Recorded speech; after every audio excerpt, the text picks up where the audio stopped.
Good morning. Let's get rolling here. So today's the day, should be the day. The S&P 500 makes new all-time highs. It is right there, knocking on the door, and fitting it. So it's had a sideways day. I mean, the recovery from the prior day's reversal, and topping tail, and we talked about yesterday an MT bar by bar analysis. Um, had a topping tail. We had this run up, and it's what happens at resistance in a run like this, but it didn't follow through yet. So I didn't change the chart.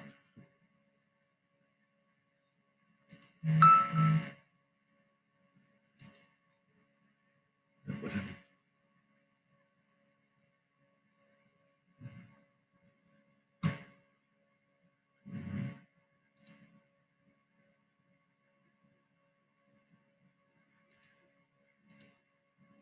There we go. Okay. So talking about that topping tail, and bars like that are supposed to break below the low of the day. Yesterday we spoke about the fact that it was gapping up, and there was a void above and a void below, and it went to the void above. And so now you see it's consolidating here, and it's a bullish consolidation. And we define that by the fact that there's a void below here, and it's got this downward sloping, call it, people call them flags, pendants, or whatever. So it's just downward sloping, and it's creating pivots. So by creating a pivot, it's creating support where there's no support, because there's nothing underneath here. So once it creates the pivot, we look for retest patterns. And we got the retest to create another pivot. So now, this pattern is suggesting it'll go higher as long as it doesn't break below here. So we'll see. We got this green bar now. Bar by bar analysis says this bar stay, in the upper half and go up. This is still extended on a short-term basis. So, yesterday, as powerful, intraday as bullish as it was, it's an inside day. Maybe peekabooed above the high.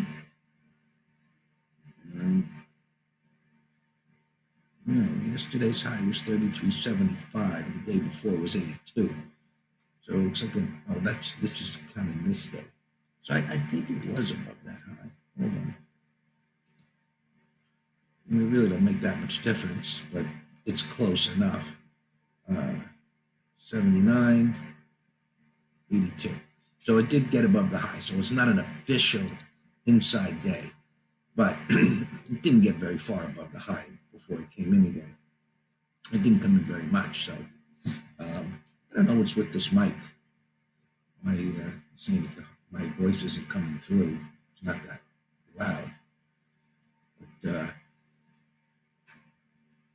in the past, it's always been too sensitive. So we'll see where today brings. I'm wondering if this just goes sideways here. And, as we got the internals that reached extreme in agreement. So we'll see. So far, maybe getting a little bit of sideways correction. Anyway, I see that they're coming down a little bit as I speak. So this may truly be an inside day where it just chops around here. We'll just see how that plays out. Qs. They had the deeper pullback. We all saw that. Came down to the rising 20. A little bit of support here. Nice turnaround day. And nice rounding kind of a bottom. So rather than, I guess it kind of, before it went up here, had that look of the downward sloping, move to the downside, creating the pivots. And now it's pushing up. Does that rounded bottom look? So that looks good. It's going to be coming up to that prior resistance up there. So we can just one of these up there in that area where sellers will be. So far it's at this high. We'll see how it handles that. Should just keep going or just chop around here a little bit. And so looking out into today, tomorrow, when you see shallow pullbacks like this after a run, you have to have the thought of, well, maybe it keeps going, but this is historically the kind of pattern that creates an M top because of the shallow pullback. And so the thing is, with pullbacks as shallow as this, buying here, well, if you're using this as a buy setup and you're buying as a trigger above a prior bar's high, or even a prior, in this case, a red bar's high, you're so close to the prior resistance, they just tend not to be the best buy setups versus having a little bit of a deeper pullback where you're further away from that resistance. So there's going to be sellers right up here, and we'll just see what happens. How many sellers show up and how many against the buyers that are looking for this to continue to go higher here up to new all-time highs again. The Dow, there's your inside day. The prior topping tail, inside day. Not much going on here today, really tight. Underperformed yesterday. Bar by bar, excuse me. Oh boy, sorry, everyone. What you do is every day, your first reference point of support is a prior bar's low. So no matter what happens, you just prior bar's low, prior bar's low, prior bar's low. And so this is pretty close. So when you have 2 days where the prior bar's lows are close together, it becomes more significant. You say, well, just breaking a prior bar's low, is that really significant? No, but it's something that wasn't happening, which suggests a little bit more of a pullback. But now that we've got 2 days with prior bar's lows close together, it forms a lower piece of consolidation. What's going on here? So if it breaks below that, it's more meaningful than just breaking one bar's low. We just see what happens now. Does it do that? Is it an inside day, or does it just go up? Point is, we're being systematic and objective in our analysis rather than saying, oh, this is what's going to happen. Especially if maybe you got some oscillator around here or who knows what. Fib extension, Venus above Mars and all of that kind of stuff. Does it break a prior bar's low? When it breaks a prior bar's low, we got some kind of corrective price action going on. If not, let's see if it goes up again.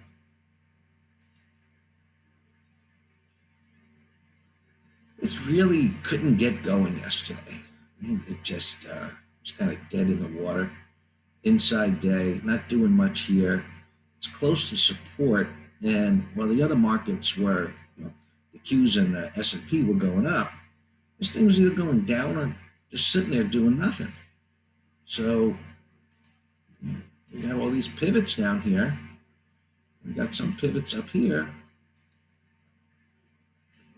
Got a little tight trading range, and we'll just keep an eye on this to see which way it's going to go. So again, extended topping tail, little topping tail inside day below here. I think it starts pulling back, but it should be a buyable pullback.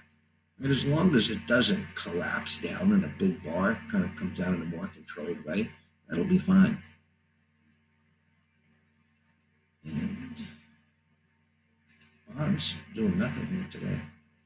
Stabilizing, coming close to the support area. And always is an area. Sometimes it gets all the way down to the pivot low. But anywhere in here, it should stabilize. Same as when it got over in here, somewhere in here, it should have started to stall. And it took several days. And the same concept idea, well, now over here, if I have 5 or 6 prior bars lows in the same area, and then, it does one of these, poke above the highs and suck in the buyers, shock bar, and then it breaks down, that's where you tend to get a more violent reaction, because buying demand is holding this here. And it all looks like, at the time, we don't know what's going to happen, but at the time, I don't have to scroll back there, you know it's at an area of resistance. And you're seeing these red bars being ignored. And then intraday, this thing's a green bar. It's like, okay, Dan calls that a bear sandwich. Well, the bar's not done yet, but intraday, it looks like it's ready to go to the moon and blast off there. And then it turns into a topping tail, breaking the lows. You can understand the psychology and the failed expectations. And violent move, sure. Everybody's now that was supporting this is now hitting the bid to get the hell out. And so the cycle starts again. Oh, we're getting to support. Let's start buying again.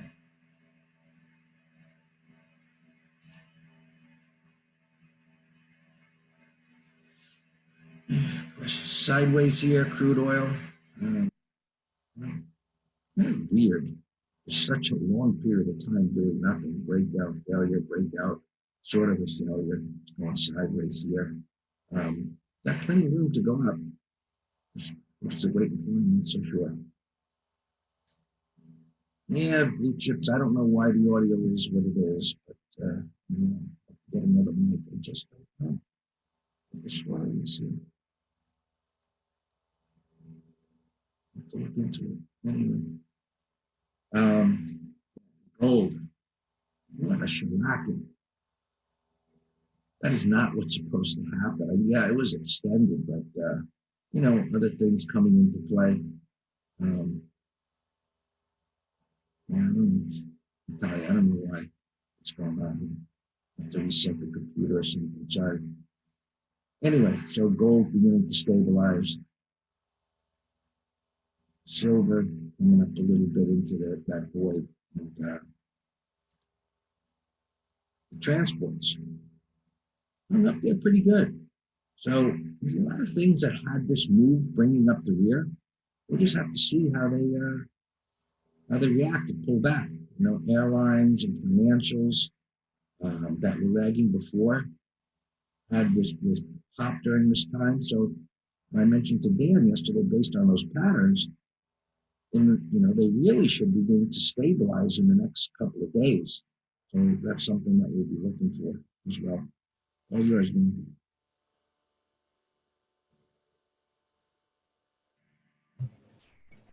All right, good morning. Yeah, Greg, I don't know, maybe reboot or something. I don't know. No, I just saw what happened here. Something, I don't know why it happened, but watch this. It picked up instead of my microphone, something on the computer. Now I just changed it to my microphone. Now, so do you want to repeat everything now? No. No. I don't know why that changed. I didn't touch it. Anyway. No, at least it was not a big deal. There you go. Hey, Preet, your drop down, please. All right, let's take a look. Yeah, so, we had a little bump here at 8:30 pre-market on the employment numbers. Expected 1.1 million. So spiders, diamonds, IWM got smacked right back down, but we are Qs were relative strength yesterday. We said it was a buy setup, and they have not retraced like the others. So this one is obviously the best today. Old Apple here is up to his old tricks. Look at Apple, just won't fall. We were saying yesterday, we had the MT live talking about turns and bar by bar analysis, and we were saying hypothetically that if yesterday's bar on Apple closed with a big old topping tail under Tuesday's low, then that would have been a great short-term reversal to sell call spreads on. But, closed at the high, gapping up. They love the Apple. Let's look at gappers here. Yeah, Boeing, we're short the 170 puts, $4.40 away. Yeah, as Greg said, we'll keep an eye on some of this junk that's retracing. Not pretty, not pretty. Gapped up, came in ugly, but we will see if they can make a higher low. We have short puts on UAO. Let's look at gappers. Gapping up to 10 bucks. It's a bullish gap. Bullish gap. I mean, it could go. Maybe it goes to 12 bucks. That's worth keeping an eye on. ONEM gapping at 30 bucks. Gapping resistance, so no pattern. Codex. Remember we actually bought this on this breakout July 31. We were sold it the next day. And wow, that turned into being quite the upside shakeout. But now we had, again, yesterday's MT Live. The biggest red bar after multiple red bars closing at the low on support and then gapping up into that bar. That's what we call a bull gap surprise. So for a 30-minute high, then let's look to sell a put spread that expires tomorrow and or day trade long. Ali, is it time to buy gold? It depends what pattern, I mean, what time frame you're trading, where your stop is. But this is a nasty gap. It's a nasty 2-bar continuation. It negated the gap up yesterday, closing at the low. There's absolutely no reversal yet, although it's a nice gap up here again today. It's just not low risk at all. There's no compelling setup. I mean, people want to get on things after they've moved. We got into this, folks. We got our ETF trader into this on June 19. I mean, just look at this. Pretend you don't see all this. Look, that's where we got in. Downside shakeout, deep retracement, gap down ignored, closing breakout. So that was let's call it 164 bucks. Look at that. Look, we got in right here. And now is not the time. All right, let's continue. Triple M got an upgrade, or I don't know. I don't know if it was formal earnings or, just reporting something or other. I don't really care. So it is a bullish gap, but we don't trade breakouts that run from the low to the high after multi-bars. And it's funny, I was watching Kramer talk about it this morning, and right this bar, so right in here, he looked at the ticker and he was bragging about it, and he looked at the ticker and he just said, it's only up 250? That's ridiculous. And I was just watching the tape and I'm like, here it comes. Let's watch the sheep. The sheep are going to buy it just based on his comment. And if you are a good scalper, there's nothing wrong with that whatsoever, because it was a bullish pattern right here. And what news does is it's bringing in other market participants to act, to hit the mouse. And that's exactly what Kramer's mouth did right there. Ping 3050, very bearish gap, but near the support. We'll come back to it. Khaki, I can't tell where you're gapping, but it's overall a bullish pattern. Looks higher, could go to 230, so that's worth watching. 122, whoa, that's a big gap. Remember, if it's off my chart, if it's off the chart, then and then I got to go to a bigger time frame. That gap's way too excessive for me. SDC gapping down 886. It's a big mess. That's that Smile Direct. Remember, recent IPO, little dental company. BTG for Norman. A gap up coming in 653. There's not what I call a bullish turn, Norma. So it's still kind of in free fall. For a day trade, maybe if it gets over this resistance, it would be okay for a day trade. But I think we can find better out there.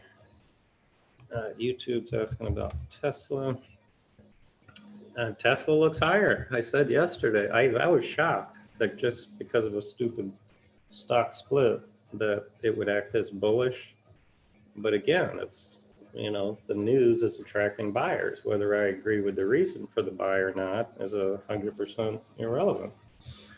And I said yesterday, if this were to close with a bullish 1, 2, 3, which means a bullish inside bar, then I said it looks like it's going to 1650 to 1700. But now it's gapping up. It's actually a bullish pre-market. That's a bullish pre-market. And with the NAS strong, so it's a definite watch for a day trade. Just put it in a 5-minute window and watch it. So I like it. As a day trade, it looks great. AMC, Scott, 505. Yeah, that's definitely worth watching. It's gapping up right here. Target would be the 200. So that's worth watching.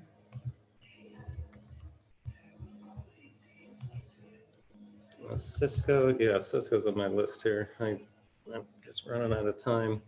I have Cisco here in the middle chart. Cisco 40. That's a nasty gap. So that's a nasty gap for a big liquid. So I don't know. It's selling off pre-market, so there's nothing low risks there at all. MU gapping down. Yeah, I noticed this upside shakeout. Wow. It could be a short, could be a day trade short. Call spread. Pen 50, you're chasing. The entry was obviously right here. RV, LV, a few more on YouTube here. Gap into 20, the gap's too big, but the breakout on the daily and weekly were fantastic. But it's, I'd be selling right now. Far from the 20, gapping up like 20%. You take my 15, whatever percent. So there's nothing to do with it right now. JR is asking about F-SLY. F-SLY. 7760, 7760. I have no interest in a swing trade, but it's bottoming and breaking out on the 15. So maybe 15-minute high could be a day trade. Someone's asking about SRNE. It's got slammed hard, but I like the gap up. So same 15-minute high for a day trade. All the markets continue to come in here a little bit. The Qs are still a 15-minute buy setup.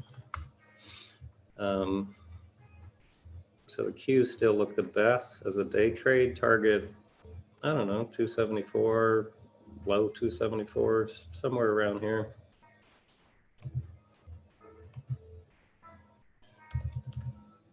Dollar Tree is a core. Yeah, that looks good. Yeah.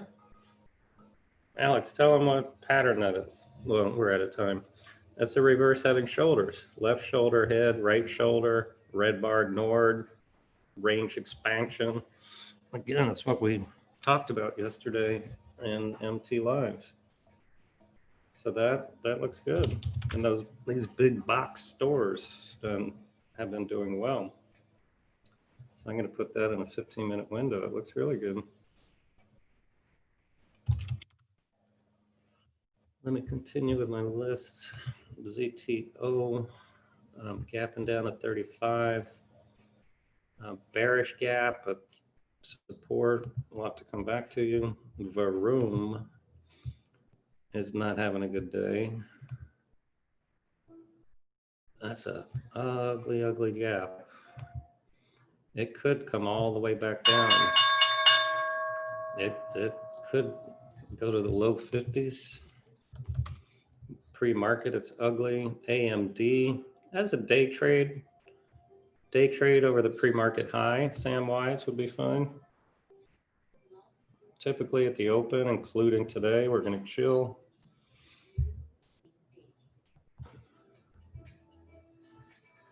But, you know, pre-market highs, it looks fine.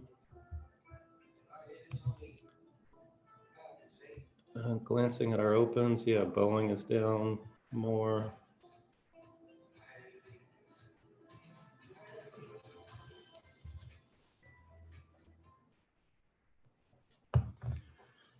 Let's see here, Spartan over yesterday's high would be fine.